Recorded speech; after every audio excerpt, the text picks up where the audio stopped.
আচ্ছা, মানুষের সম্পর্ক নিয়ে তোমার ভাবনা কেমন? মানুষের সঙ্গে মানুষের, না একটা ছেলের সঙ্গে একটা মেয়ে? ছেলে এবং মেয়ে, মানে প্রেমের। পাওলো কোয়েলো বলেছেন, love is the force that transforms and improves the soul of the world. ভালোবাসা পৃথিবীর আত্মাকে বদলে দেয়। এত মানুষের কথা কোট করো কেন? তোমার নিজের কোনো ভাবনা নেই? ভালোবাসার সব কথা মানুষ আগেই বলে ফেলছে, আমার নতুন করে আর বলার কিছু নেই।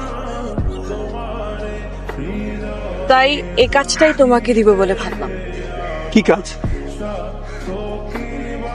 দেখো, মানুষ মানুষ কখনোই মানুষকে ভালোবাসতে পারবে না, কারণ মানুষ কেবলমাত্র তার নিজেকে ভালোবাসে। তাহলে প্রেম ভালোবাসা কি মিথ্যে? আসলে it's an art for living. মানুষ কখনোই প্রেমে পড়ে না, প্রেমের ধারণাটাকে ভালোবাসে। সেজন্যই তো প্রেম নিয়ে এত গান, এত কবিতা। সাদামাটা লৌকিক প্রেম আমাকে টানে না। প্রেম হবে ছবির মতো, কবিতার মতো অলৌকিক।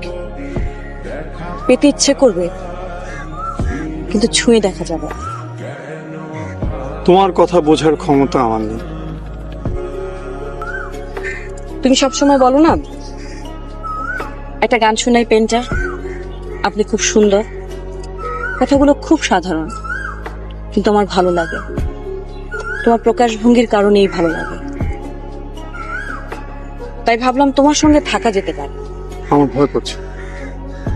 সবসময় এত গান শোনাতে চাও, সুন্দর সুন্দর বলো, তখন ভয় করে না? তখন তো ব্যাপারটা ছিল অনিশ্চিত, আবিষ্কারের উত্তেজনা ছিল। ব্যাপারটা এখনো অনিশ্চিত। যেসব গান তুমি আমাকে শোনাতে চাও, সেসব গান শুনতে শুনতে মনের মধ্যে যে ছবি তৈরি হয়, সেগুলো যদি আমার হাতে তুলে দিতে পারো, তাহলে আমি তোমার। কিভাবে সম্ভব? সম্ভব। প্রেম আসলে আছে, কিন্তু অনেক গভীর, অনেক বেশি অধরা। তুমি যেটাকে প্রেম মনে করো, সেটা সহজে পেয়ে যাওয়া বসবাসের চুক্তি ছাড়া আর কিচ্ছু না।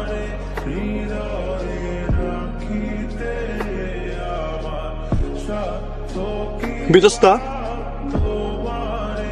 আমি কি তোমাকে ভালোবাসি বলতে পারি? বলতে ইচ্ছে করলে বলো। তোমার সাথে কি আমার প্রেম? তোমার ভাবতে ভালো লাগলে ভাবো। আমার চাই গানের ছবি। আবার দেখা হবে? হবে তো। মাঝে মাঝে তব দেখা পাই।